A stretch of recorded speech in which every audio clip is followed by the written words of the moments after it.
tell you about the steps to delicious.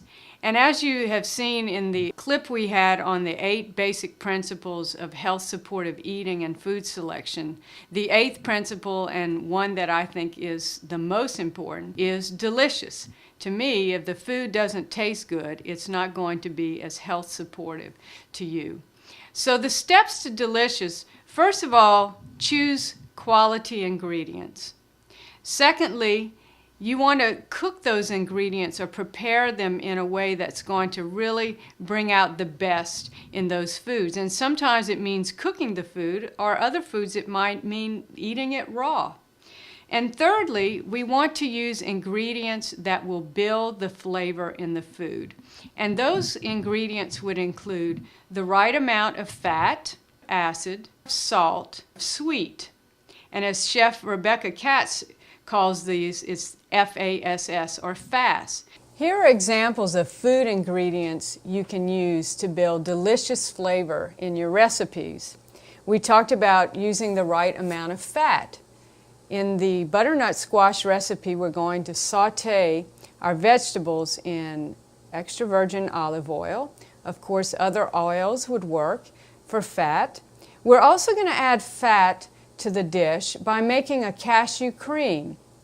And I'll be demonstrating that in another clip. Another way you could add fat to this dish, and it would also add protein and fiber, you could stir in some almond butter or peanut butter. Another way you build flavor is to use the right amount of acid or sour taste. And ways you can do that are using citrus, or you could use vinegar. In the particular recipe we're going to work with today, we're going to use lime juice to build some acid. The other thing we'll use is the tart flavor from Granny Smith apples to build acid. A way to build sweetness in your food is to use, for instance, sweet fruits. So we'll be putting an apple in this butternut squash soup. If we needed to build more sweetness into the dish, we could use, here we have grade B maple syrup. If you look at this syrup, it's a lot darker than maybe the traditional maple syrup you're used to seeing. That's because it's unrefined. It has a lot of the vitamins and minerals intact. It's absolutely delicious. And if we need to, we'll add a little bit of this. Other types of sweeteners would work: agave nectar, sucanat, honey. It just depends on the dish that you're using. And finally, the right amount of salt in the dish.